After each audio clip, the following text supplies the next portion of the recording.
हरिओम हरिओम हरिओम। ओम श्री गणेशाय नमः। ओम श्री सरस्वत्यै नमः। ओम श्री गुरुभ्यो नमः। ओम समस्त जन कल्याणे निरतं करुणामयं नमामि चिन्मयं देवं सद्गुरुं ब्रह्म विद्वरं सद्गुरुं ब्रह्म विद्वरम। आज अवधूत के 24 गुरु इस चिंतन पर हमारा दूसरा एपिसोड है। इसमें हम देखने वाले हैं कि 24 गुरु क्यों उन्होंने। शास्त्र तो कहता है, संत भी कहते हैं कि भाई एक इष्ट देवता, एक गुरु और एक मंत्र हो। हमने भी इसका अनुभव लिया है कि गुरु तो एक ही होने चाहिए। तो 24 गुरु कैसे? तो कहते हैं कि दीक्षा गुरु एक ही है, होना चाहिए। शिक्षा देने वाले अन्य गुरु हो सकते हैं, लेकिन यहां पे वो बात नहीं है। अवधूत जी कहते हैं कि मैंने सृष्टि का निरीक्षण किया और जो जो उल्लेखनीय वस्तु मुझे दिखी, उनमें से जो जो गुण लेने जैसे थे वो मैंने ग्रहण किए, और कई जगह पर मुझे त्याज्य वस्तुएं भी दिखी उनके व्यवहार में, उनका मैंने मेरे अंतःकरण से त्याग किया। यहां पे उल्लेखनीय बात एक है कि अवधूत कहते हैं कि मैंने उनसे शिक्षा प्राप्त की मेरी बुद्धि से। जनरली क्या होता है, हम किसी गुरु को शरण जाएं तो हम उनसे कहते हैं कि आप हमें उपदेश दीजिए, उपदेश कीजिए, मंत्र दीक्षा दीजिए। अवधूत ने यहाँ पे स्वयं की बुद्धि से विद्या ज्ञान ग्रहण किया है अपनी बुद्धि से, और बहुत ही आदर से वे उन सबको अपना गुरु मानते हैं, क्योंकि उनसे कुछ न कुछ तो ज्ञान प्राप्त हुआ। यहाँ पे भगवान अवधूत कहते हैं कि मैंने मेरी बुद्धि से कुछ सीखा है। देखिए, हमारी भी बुद्धि को प्रेरणा देने वाले तो भगवान ही हैं, और वही हमारे अंतःकरण में बैठकर हमारी बुद्धि को जब चालना देते हैं तो कुछ ज्ञान होता है। सच्चा गुरु तो वही है, भगवान अंतःकरण में बैठा हुआ, लेकिन शायद वो बड़ा शर्मीला है, सामने प्रकट, अंदर से भी प्रकट होना नहीं चाहता, तो किसी गुरु के माध्यम से वो हमें उपदेश करता है।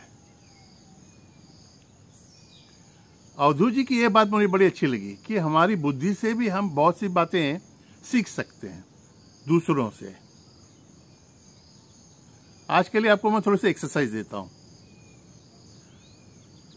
ये टॉक खत्म होने के बाद जब उठेंगे तो आपको आसपास जो भी चीजें दिखेंगी, उसमें से एक दो चीजों को आप चुनिए और उससे आपको क्या शिक्षा मिलती है वो देखिए।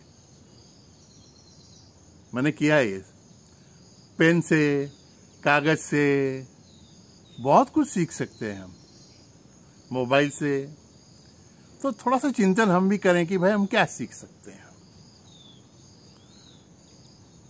तो अभी हमारे मन में ऐसी कुछ भी शंका नहीं होनी चाहिए कि भगवान ने 24 गुरु क्यों किए, अवधूत ने 24 गुरु क्यों किए,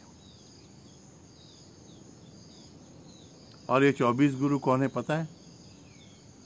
मुझे तो लगता है कि इनको याद करके इनका हमेशा स्मरण रखें हम। देखिए, मुझे याद है क्या, तो 5-5 के 4 ग्रुप करेंगे तो 5 चौक 20 और 4 दूसरे गुरु। देखते हैं, आप गिनते जाइए। पहले पंच महाभूत, पृथ्वी, जल, अग्नि, वायु, आकाश, ये 5 हो गए। दूसरे 5 प्राणी हैं, वो इंद्रियों से उन्होंने निगलित किए हैं। वो कौन से हैं? हिरण, हाथी, फिर ये 2 हो गए, उन्होंने मातंग, कुरंग मीन और चौथा और पांचवा कौन है भाई? 3 हो गए। फिर से देखते हैं, मुझे ही याद नहीं आ रहा। नहीं, इसको ऐसे मैंने देखा है। आंखों के संदर्भ में पतंग, कानों के संदर्भ में हिरण, नाक के संदर्भ में भृंग, जीवा के संदर्भ में मीन और त्वचा के संदर्भ में हाथी। 5 प्राणी। भाई बूढ़ा हो गया, इसे थोड़ा समय लगता है लेकिन याद है। 10 हो गए और 5 प्राणी हैं। अजगर, सर्प, कबूतर, भृंग मक्खी और कुरर पक्षी। 5, 15 हो गए। और 5 मनुष्य प्राणियों में से हैं। शिशु, कुमारी, पिंगला वेश्या, बाण तैयार करने वाला और मधुहरण करने वाला। 20 हो गए। और 4 सूर्य, चंद्र, समुद्र और मकड़ी। गुड, मुझे 24 याद हैं। आप भी याद कर लीजिएगा। और कल से फिर कल देखते हैं, कल का एक एपिसोड और कुछ है अलग। फिर हम एक एक गुरु चिंतन के लिए लेंगे, करेंगे ना। हरिओम हरिओम। अवधूत चिंतन श्री गुरुदेव दत्त। नारायण।